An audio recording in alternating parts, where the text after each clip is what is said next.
So first of all, welcome guys. Nice to meet you. എനിക്ക് നമ്മൾ first time നമ്മൾ കാണുന്നു അല്ലേ? ഫസ്റ്റ് ടൈം ആണ്. ഓക്കെ, നിങ്ങൾക്കൊന്ന് സെൽഫ് ഇൻട്രൊഡക്ഷൻ ചെയ്യാമോ? എൻ്റെ പേരാണ്. ഞാൻ BSc ഹെൽത്ത് സൈക്കോളജി പഠിക്കുന്നു. ഇപ്പോൾ വന്നിട്ട് 8 months. 8 months. ഓക്കെ. ഞാൻ സൈക്കോളജി BSc സൈക്കോളജി ഇവിടെ വന്നിട്ട് 9 months. 9 months. ഓക്കെ. അപ്പോൾ നിങ്ങൾ രണ്ടുപേരും ക്ലാസ്മേറ്റ്സ് ആണ്, സെയിം സബ്ജക്റ്റ് പഠിക്കുന്ന കുട്ടികളാണ്. BSc health psychology.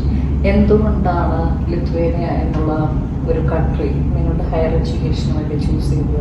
ഹന്നയുടെ സ്റ്റാർട്ട് ചെയ്യും. Mainly cost of living, tuition fee expenses എന്നൊക്കെ വെച്ച് നോക്കുമ്പോൾ കുറവാണ്, ലെസ്സാണ് ഇവിടെ. അപ്പം അതുകൊണ്ടാണ് പിന്നെ യൂണിവേഴ്സിറ്റിക്ക് റാങ്കിങ് ഒക്കെ ഉണ്ടായിരുന്നു.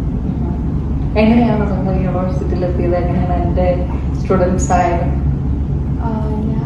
ഞാൻ യൂട്യൂബിൽ കൂടെ LSD യൂണിവേഴ്സിറ്റിക്കാരോടുള്ള ഇന്റർവ്യൂ നേരത്തെ കണ്ടായിരുന്നോ? അപ്പോൾ വേറെ ഏതോ യൂണിവേഴ്സിറ്റി? വേറെ ഏതോ യൂണിവേഴ്സിറ്റി ആണെന്ന് കൊടുക്കല്ല.